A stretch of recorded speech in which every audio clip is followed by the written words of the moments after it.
खुदावन मसीह यीशु में मेरे अजीजों, मैं प्रभु यीशु मसीह के जिंदा मुबारक नाम में आप सबको सलाम अर्ज करता हूं और आज की इबादत में आपका इस्तकबाल करता हूं। प्रियजनों, मैं हमेशा आपको अपनी दुआओं में रखता हूं और प्रार्थना करता हूं कि प्रभु का अनुग्रह हमेशा आप पर बना रहे।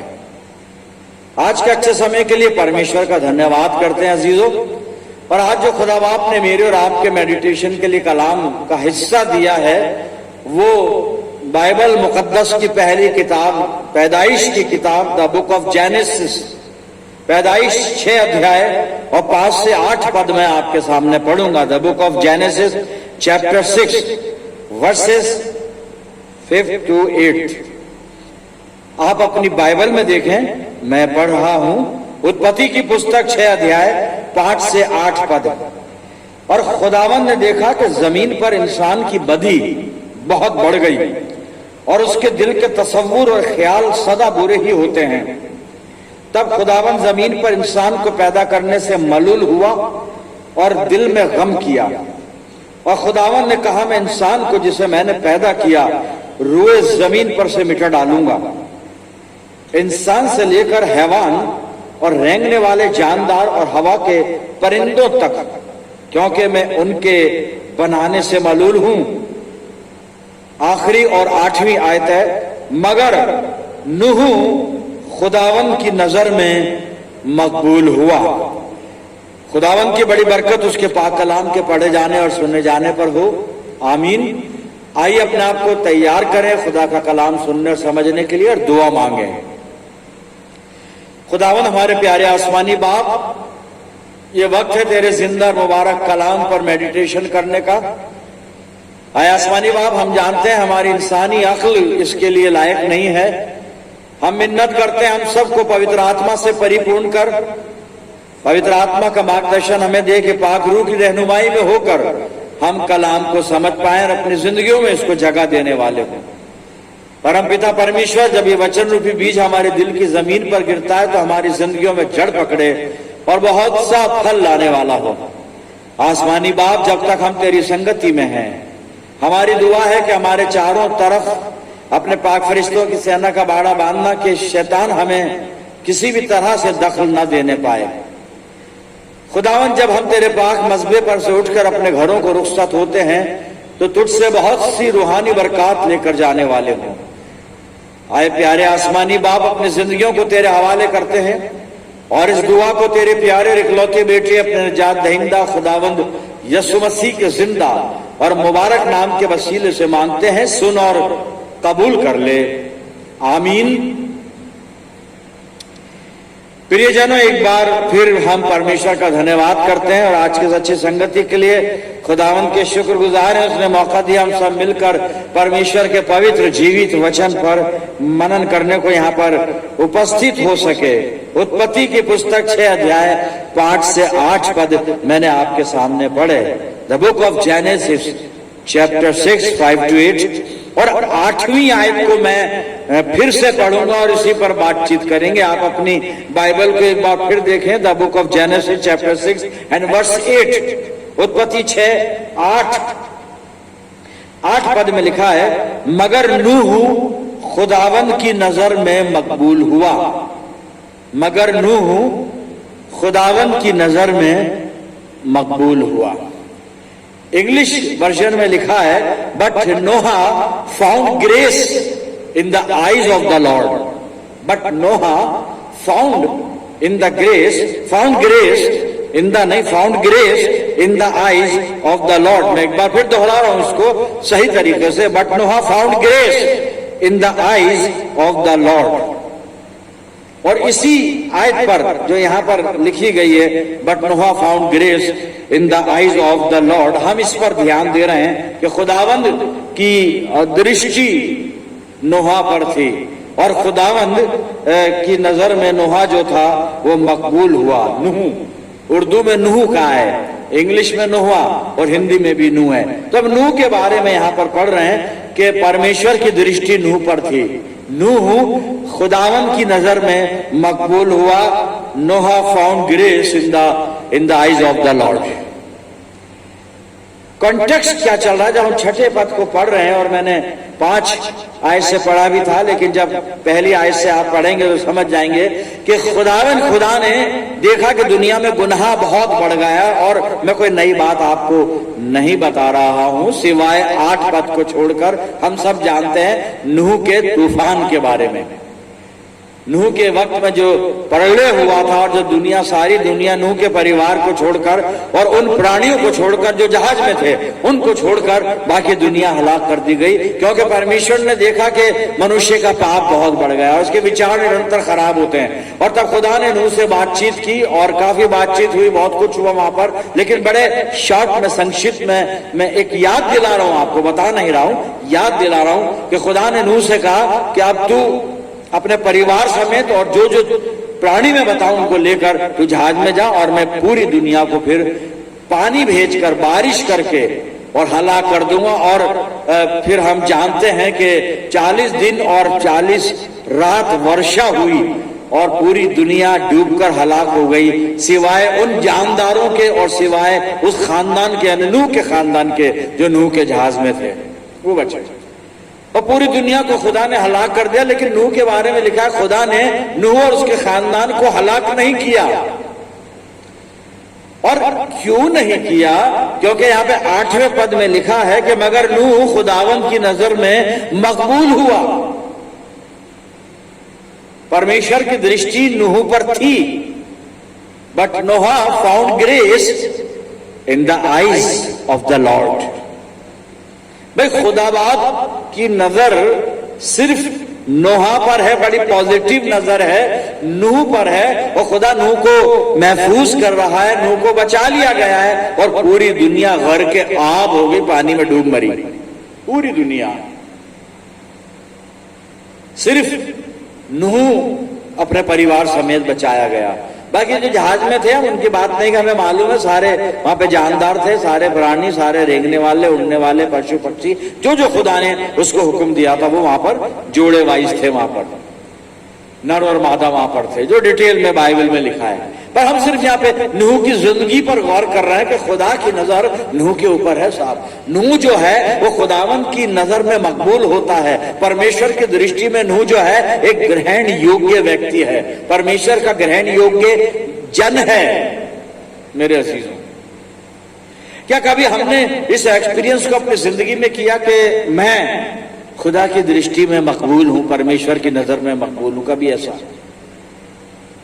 हाँ, खुदा का फजल हम सब पर है।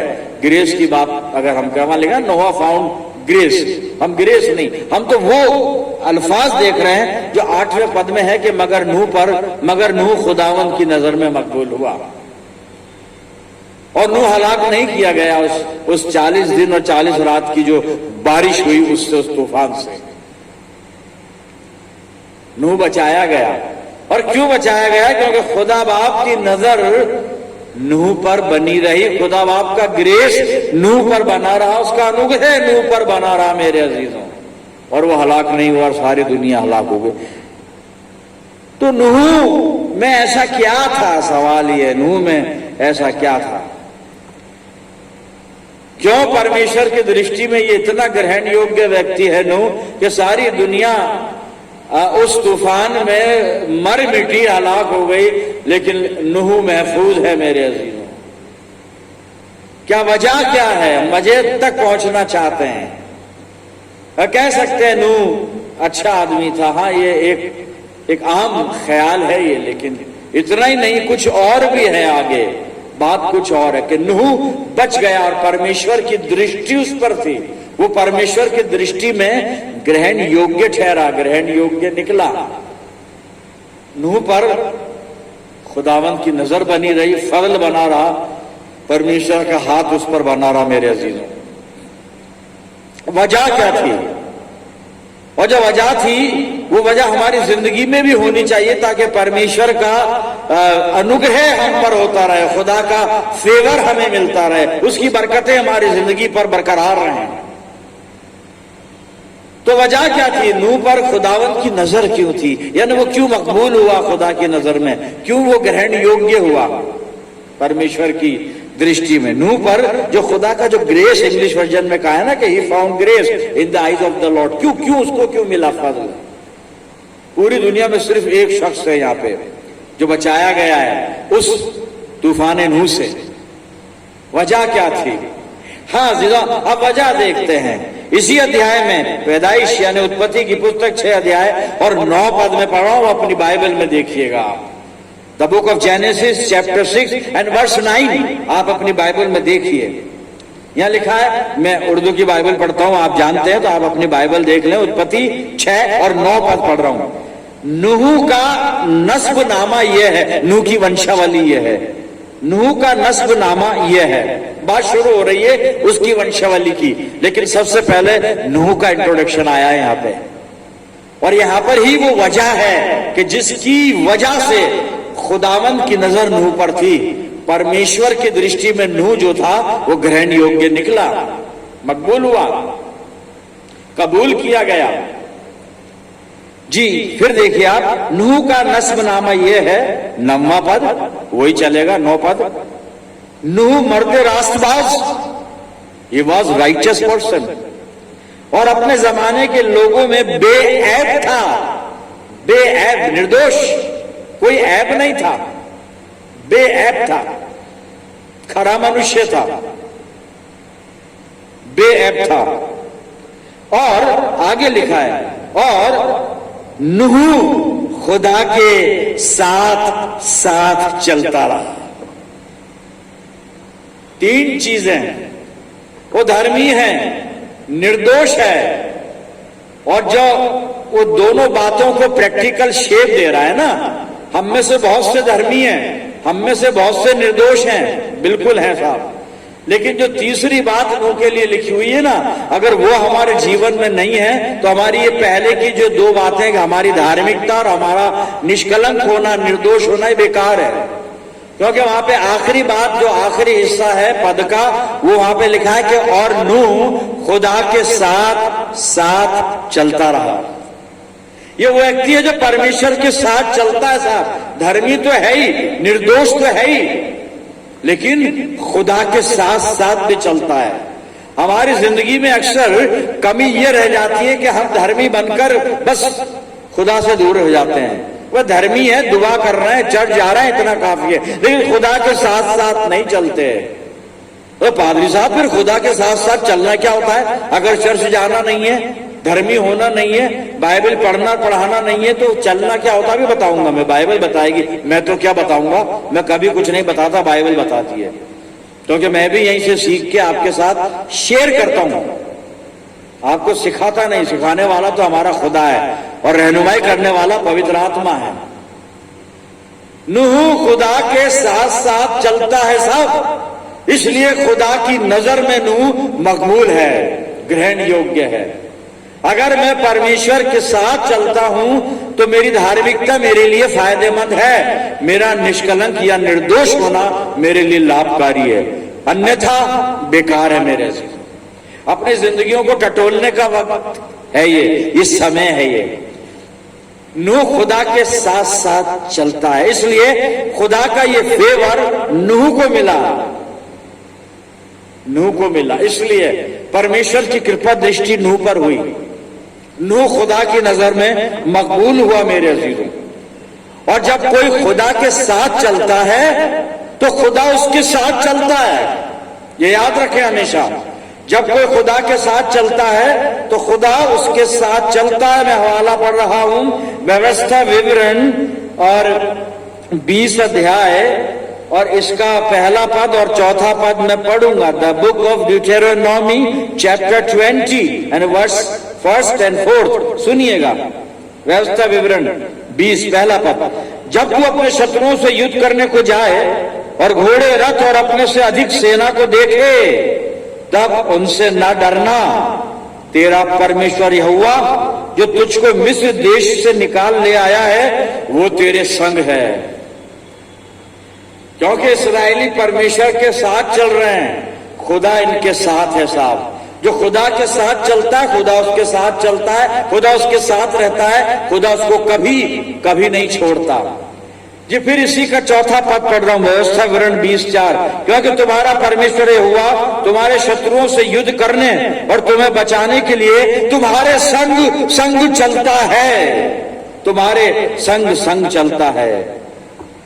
लेकिन कब चलता है? जब इस्राएली उसके संग संग चलते हैं। लेकिन बात का इतिहास बताता है, बाइबल बताती है, जब इस्राएलियों ने खुदा के साथ चलना छोड़ दिया, खुदा ने इनके साथ चलना छोड़ दिया मेरे अजीजों।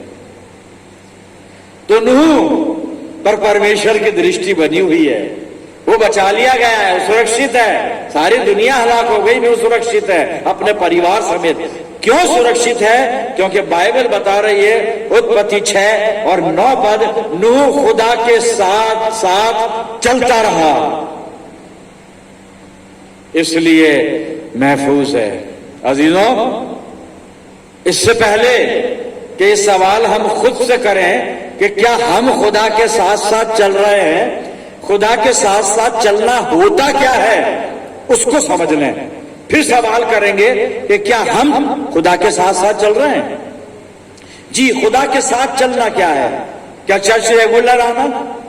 क्या बाइबल पढ़ना, दुआ करना, धर्मी बनकर रहना, निर्दोष बनकर रहना?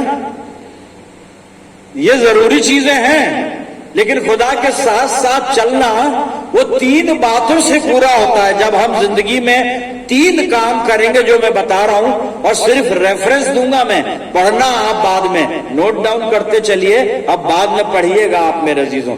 3 चीजें हैं खुदा के साथ साथ चलने में। अगर ये 3 काम मैं अपनी जिंदगी में कर रहा हूं तो इसका मतलब मैं खुदा के साथ साथ चल रहा हूं। और वो 3 काम क्या है? सबसे पहली चीज, परमेश्वर के साथ चलने का मतलब क्या है? सबसे पहली चीज, लव हिम, लव हिम, उसे प्यार करें। और नोट डाउन करते चलिए, मैं हवाले बाद में आप स्टडी कीजिएगा। व्यवस्था विवरण 6 अध्याय 5 पद, बस नोट कर लें आप, लव हिम। हाँ, खुदा कह रहा है मुझसे प्यार करना, और प्यार का मयार, स्टैंडर्ड स्तर क्या है वो वहां पे लिखा है, वो बाद में पढ़ना। सबसे पहली चीज लव हिम। अपने जिंदगी को टटोलू में इसको कितना प्यार करता हूं, इसकी इबादत तो करता हूं, प्यार कितना करता हूं। इबादत करना अलग चीज है, प्यार करना अलग चीज है साहब।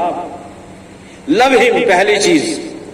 दूसरी चीज, ट्रस्ट हिम, उस पर विश्वास करें कि खुदा है और हमारे साथ है, हमसे प्यार करता है, हमारी सुधि रखता है, हमारी खबर रखता है।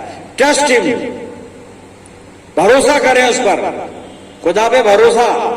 कई बार हम इबादत करते हैं, चर्च आते हैं, बाइबल पढ़ते हैं, पढ़ाते हैं, प्रचार करते हैं, सुनते हैं, सब कुछ करते हैं, ट्रस्ट नहीं करते खुद। हाँ साहब, ऐसा होता है, क्योंकि हमारा प्रचार चर्च आना वो एक प्रोफेशन है, वो डेडिकेशन नहीं है, कमिटमेंट नहीं है, प्रोफेशन, एक व्यवसाय है, धंधा है। जी, पहली चीज देखिए लव हिम। दूसरा ट्रस्ट हिम, और ट्रस्ट हिम के लिए आप नोट कर लें रेफरेंस, 2 कुरिन्थियों 1 अध्याय 8 और 9 पद, कि ट्रस्ट करना क्या चीज है, उस पर भरोसा करना क्या चीज है, पौलुस आपको बताएगा, बाद में आप स्टडी कीजिएगा। और तीसरी चीज मेरे अजीजों, ओबे हिम, उसकी आज्ञा माने। जो कहता है परमेश्वर उसको करें अपनी जिंदगी में, सुने नहीं और सुनाए नहीं। हमारी प्रॉब्लम है, हम सुनते हैं और सुना देते हैं, करते नहीं मेरे अजीजों। ओबे हिम, और इसके लिए आप नोट कर लें, ओबे हिम का क्या तो मतलब है और किसको कहते हैं ओबे हिम। शब्दों की व्याख्या मत करना कि ओबे हिम यानी उसकी आज्ञा माने, नहीं। कौन सी होती है आज्ञा मानना, कैसी होती है, क्या करना पड़ता है, मैं हवाला दे रहा हूं, बाद में स्टडी कीजिएगा। इब्रानियों की पत्री, the book of Hebrew, chapter 5 verse 8, इब्रानियों 5:8 पद, ओबे हिम। 3 चीज अगर मेरी जिंदगी में है, love him, trust him, obey him, reference आपको दे दिए मैंने मेरे अजीज, मैं खुदा के साथ चलता हूं। ये 3 बातें आपके जीवन में हैं तो आप परमेश्वर के साथ चलते हैं। और अगर आप खुदा के साथ चलते हैं तो खुदा आपके साथ साथ चलता है। और जब आप खुदा के साथ चलते हैं, वो आपके साथ चलता है, तो आप उसकी दृष्टि में बिल्कुल ग्रहण योग्य हैं।